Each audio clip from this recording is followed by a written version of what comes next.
When Julius Fabricius, Sub-Prefect of the Weald, in the days of Diocletian, owned our lower river field, he called to him Hobdenius, a Briton of the clay, saying, "What about that river piece for laying in its hay?" And the aged Hobden answered, "I remember as a lad, my father told your father that she wanted dreening bad, and the more that you neglect her, the less you'll get her clean. Have it just as you mind to, but if I was you, I'd dreen." So they drained it long and crossways in the lavish Roman style.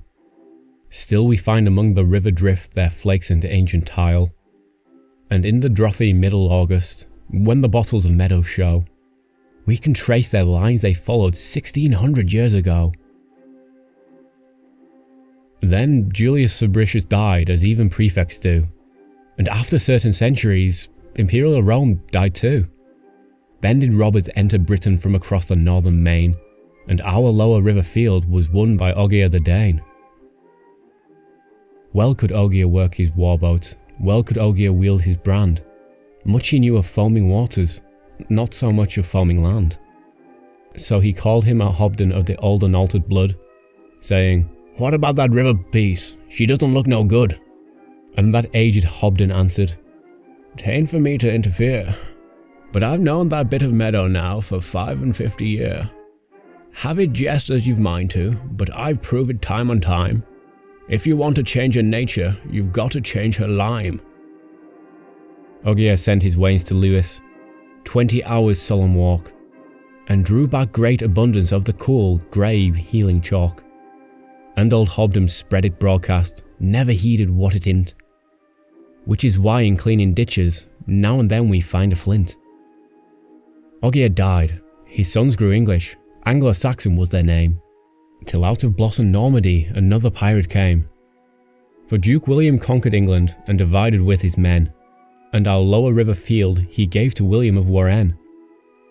But the brook, you know her habit, rose one rainy autumn night, and tore down the sodden flitches of the bank to left and right. So, said William to his bailiff, as they rode their dripping rounds, "Hob, what about that river bit?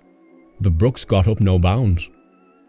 And that aged Hobden answered, "'Tain't my business to advise, but ye might ha' known 'twould happen from the way the valley lies. Where ye can't hold back the water, you must try and save the sile. Have it just as you mind to, but if I was you, I'd spile." They spiled along the water course with trunks of willow trees, and planks of elms behind them, and immortal oaken knees. And when the spates of autumn whirl the gravel beds away, you can see their faithful fragments, iron hard in iron clay.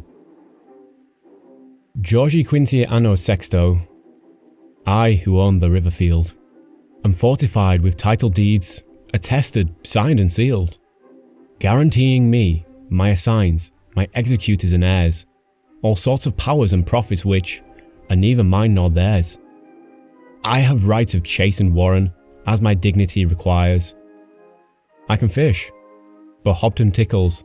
I can shoot, but Hobden wires. I repair, but he reopens. Certain gaps which, men allege, have been used by every Hobden since the Hobden swapped a hedge. Shall I dog his morning progress o'er the track demanding due? Demand his dinner basket into which my pheasant flew?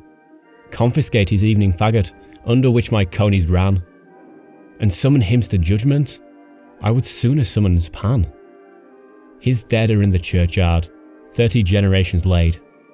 Their names were old in history when Doomsday Book was made.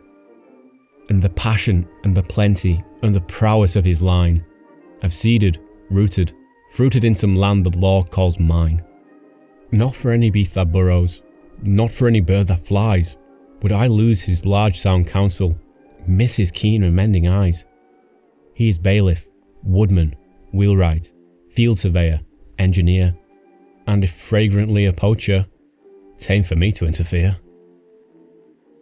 Hob, what about that river bit? I turned to him again, with Fabricius and Ogier and William of Warenne. Have it just as you mind to, but and here he takes command, for whoever pays the taxes, old Mus Hobden owns the land.